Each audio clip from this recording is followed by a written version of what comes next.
Good afternoon, ladies and gentlemen. I'm Donald Cairns, immediate past president of the City Club Forum Foundation, and I am very pleased to welcome each of you to the City Club special program today. It is repeated often, and in my opinion with complete accuracy, that the future prosperity of our state and local communities depends on our educational systems. The success of our young people in achieving high school diplomas and possibly moving on to additional education opportunities will directly impact their lives, their future earnings, and their ability to become contributing members of our society. The opposite, of course, is also true. Lack of success means a much higher likelihood of their future being linked to underemployment, public assistance, and possibly incarceration, a range of challenges which take from rather than add to the well-being of our society. There are additional overlays we often hear. Our competitiveness as a region depends on attracting companies for whom the most critical question is whether there will be a well-prepared workforce from which to draw quality employees. And there is the oft-repeated concern about how well we will compete with students and workers from other countries in this global society. At the center of this in our state is our speaker today, Deb Delisle. Superintendent Delisle was appointed in October 2008 by Governor Strickland to be head of public instruction for grades K through 12. She was confirmed by the unanimous vote of the State Board of Education. Deb is well known and admired by many. She has served in our community as a teacher, a curriculum director, a principal, and for the 5 years prior to her appointment, superintendent of the Cleveland Heights University Heights School District. She has inherited many challenges. Some, of course, are the same for educators all across the country, and some are unique to our state. Most specifically, the difficulty still to be resolved of how we should fund education. To talk about these challenges, as well as some of her very promising successes, we welcome to the City Club podium today the Ohio Superintendent of Education, the Honorable Deb Delisle. Thank you.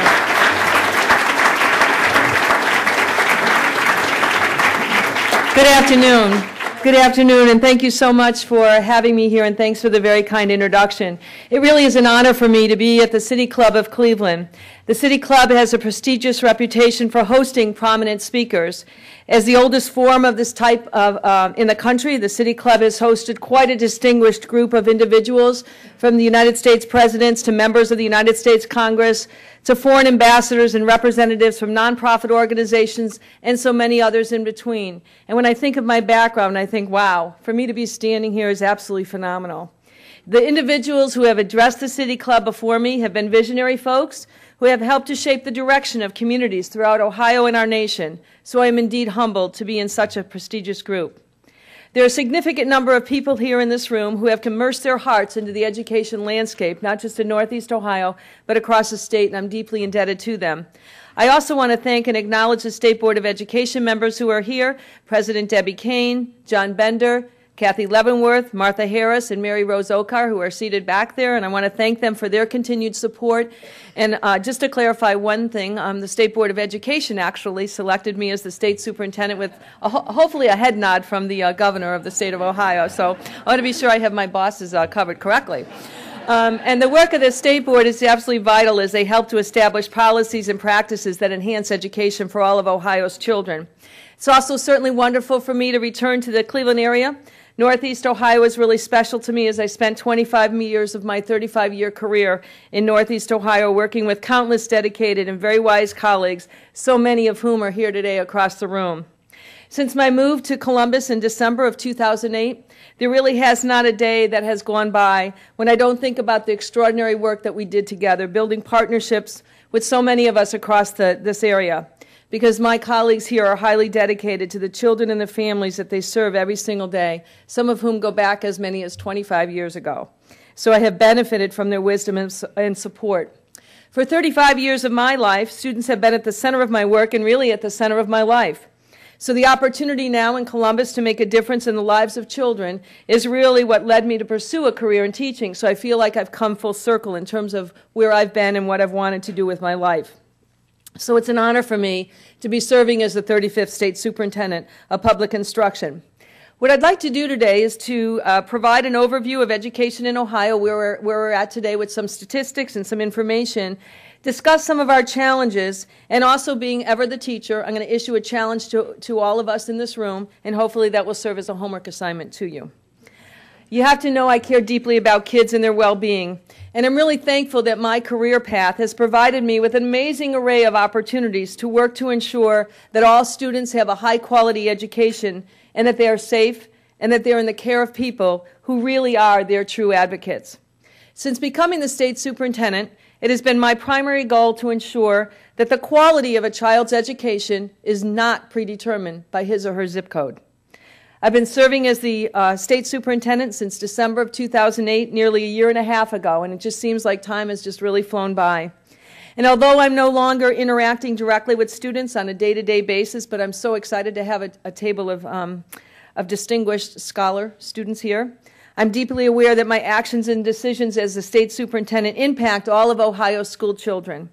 I am glad, however, to have left behind the 3 a.m. phone calls from some of my colleagues wondering if we're going to have snow days or not. Loved hearing from you, but don't miss the phone call. So here's a little bit of an overview of education in Ohio. In Ohio, we have 1.9 million students attending public schools in kindergarten through 12th grade. These students attend school in 614 public school districts, 315 community schools, and 68 joint vocational schools. It's a little bit different from having just overseen 16 schools in Cleveland Heights, University Heights. So today in Ohio, students are educated in 3,546 school buildings, and they speak 120 different languages at home, a very diverse group of students. In many ways, our students represent the heartland of America and are, in many ways, truly descriptive of the diversity of our great country. From the Appalachian regions to our largest urban cities, from our growing suburbs to the farmlands, our schools and our communities are as diverse as any in our country. Ohio has a rich history of entrepreneurship, innovation, and leadership.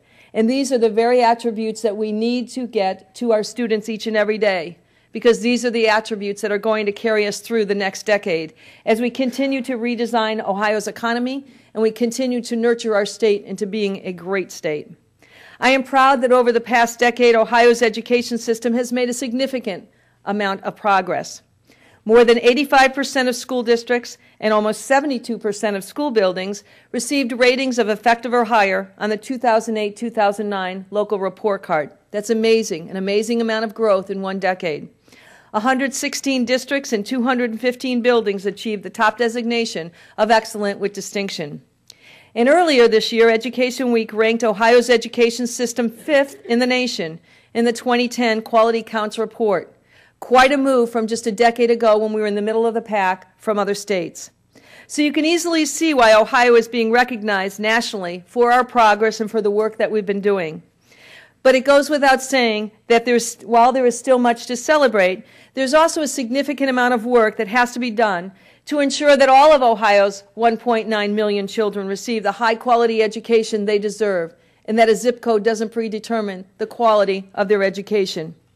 You know, never before in the history of our state, or perhaps even in our nation, has education stood at such a promising juncture. So for us in Ohio, it's time to write the next chapter of the education story, and there's no way to do that other than to do it together. Today's students will no doubt be facing a world which is becoming increasingly interconnected and interreliant upon a global economy. How we prepare our students for their future, not for our present, is going to tell them what it is that we value. Ohio's 1.9 million students are depending on all of us. And that's a significant responsibility that we have to all shoulder, no matter our roles in our community.